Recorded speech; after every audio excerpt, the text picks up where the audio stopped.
Rooms 158 and 159 house our 3D programs, those being AP 3D, Ceramics 2, Ceramics 1, and Art 2 3D.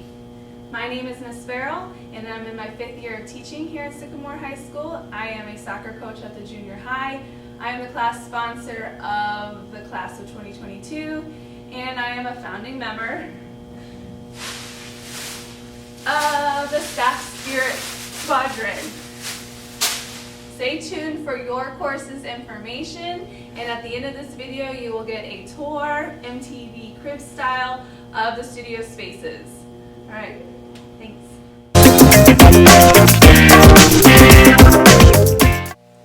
Hi, and welcome to the AP 3D course information part of the video. I'm Courtney Farrell again, and this is going to be my first year teaching this course.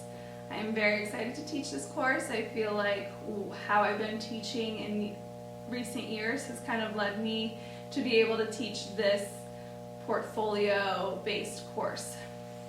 Now, this class is equivalent to a college course, so it is going to be rigorous. There are going to be times when it is going to be difficult. It might seem a little bit overwhelming, but hopefully with clear direction and instruction and timelines, your students will feel comfortable navigating this rubric. So AP, 3D, 2D, and drawing has gone through a switch within the last 2 years. Previously it was very much a skill-based thing and just not so much focused on the idea and the questioning and the use of materials, and that's where this is headed now. So the portfolio is inquiry-based, and what that is just a process of questioning, and they're now calling it a sustained investigation. So their work and their portfolio will be based off of practice, experimentation, and revision. There will also be a focus on materials, processes, and ideas. And then how do those 3 things get synthesized together through the work that students are creating. Then a portion is 3D skills, so that craftsmanship, the variety of materials they're using, how they are using those materials, and then just their pieces itself. So it's not just making beautiful work, it is very much about the whole idea and that navigation of critical thinking that students have to do when creating artwork. So with that being said, that is a lot to kind of wrap students' heads around. So we're going to focus on in the beginning is just idea building, playing with materials and processes, and practicing, really making it habitual that students are documenting and reflecting, that they have visual evidence of their process and that they have written evidence of what's happening, why it's happening, where they want to go, how could this change, what's working, why is it not working. So it's very important that students are documenting this and keeping a really thorough journal sketchbook for this class.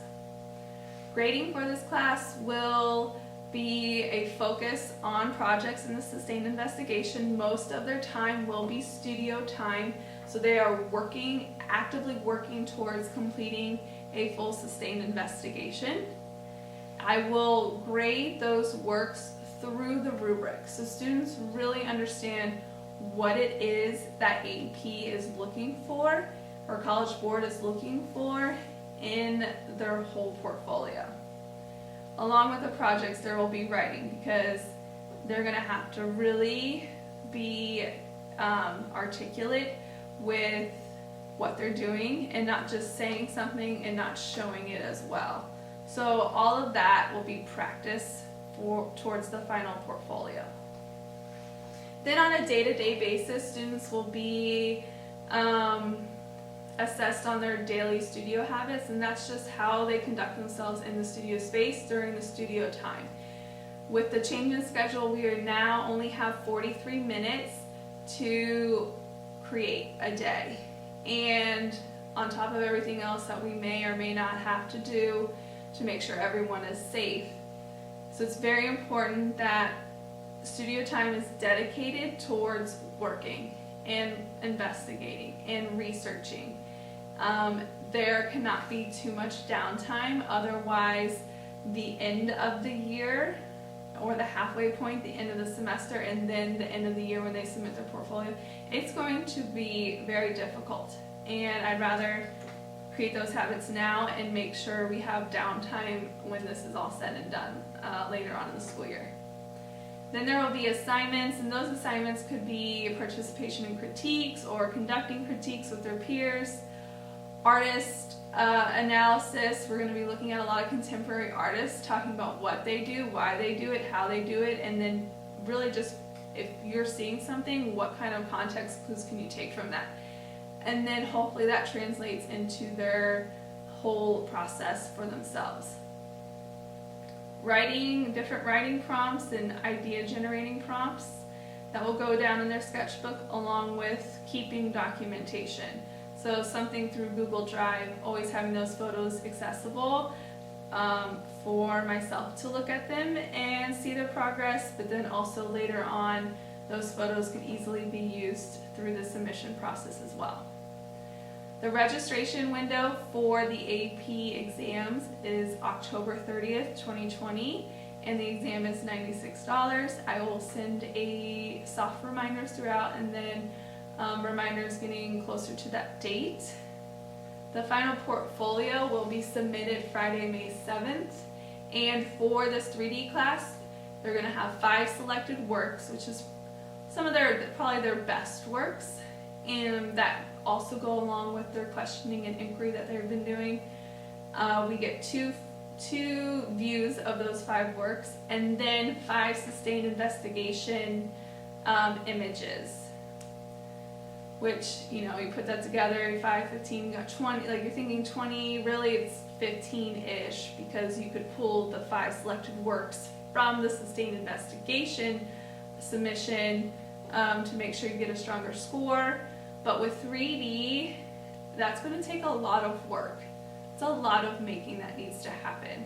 So hopefully with clear direction and a clear timeline and outline of the course and check-ins and updates, students will have what they need way in advance before we even hit May. That is the goal.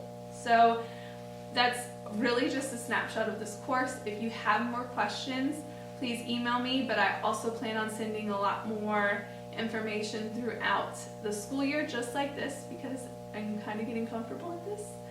And I'm very excited about teaching these students. It's a closer-knit bunch, and I know everybody, so I think it'll be a really, really nice course, and I'm looking forward to my first year teaching AP3D. Thank you.